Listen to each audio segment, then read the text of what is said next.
baru tahun ini, baru pemilu 2024 inilah pemilu Indonesia itu memunculkan keraguan dari masyarakat internasional. Karena itu kami sangat berharap Mahkamah Konstitusi, para majelis hakim yang kami muliakan dapat mempertimbangkan usulan kami, permohonan kami untuk menghadirkan dan meminta keterangan dari Presiden Joko Widodo dan 8 pimpinan kementerian serta lembaga lain.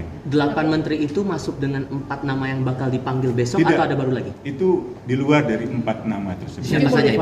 Nama-nama. Mungkin Mas Gufron biar enakan. Ya, kami tambahkan bahwa di sini selain tentu Pak Presiden kita minta untuk bisa dihadirkan, juga di sini ada Menteri Agama Yakut Khalil Qomas. Kemudian ada Menteri Dalam Negeri Tito Karnavian. Lalu ada Jaksa Agung Burhanuddin, Kapolri Listio Sigit Prabowo, kemudian Menteri Pertahanan Prabowo Subianto, lalu Panglima TNI Agus Subianto, dan Kepala BIN Budi Gunawan. Termasuk yang 4 nama itu adalah Menteri Perekonomian Erlangga, kemudian Menteri Keuangan Sri Mulyani, Menteri Sosial Tri Risma Maharani, dan Menteri Koordinator PMK Pak Muhajir Effendi. Nama-nama kayak Menteri Agama, Jaksa Agung, konteksnya diminta dipanggil tuh menurut teman-teman dalam hal apa? Kalau kami melihat ya, menyimak pemberitaan-pemberitaan yang lalu bahwa Menteri Agama juga ditarget. Informasi kami dapat ditarget oleh Presiden untuk bisa memenangkan suara 02. Melalui Kementerian Agama sampai di wilayah sampai tingkat KUA. Ya, itu yang perlu dikonfirmasi dan saya kira perlu didengar keterangan dari Pak Menteri Agama ini. Jaksa Agung? Jaksa Agung. Mas Ibu, Mas mau jawab?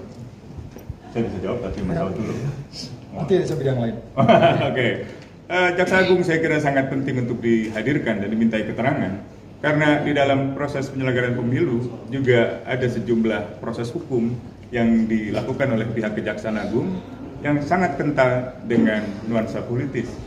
Terutama misalnya pemeriksaan terhadap Ketua Umum Partai Golkar yang juga Menko Perekonomian Airlangga Hartarto sampai dengan pemeriksaan menteri lainnya.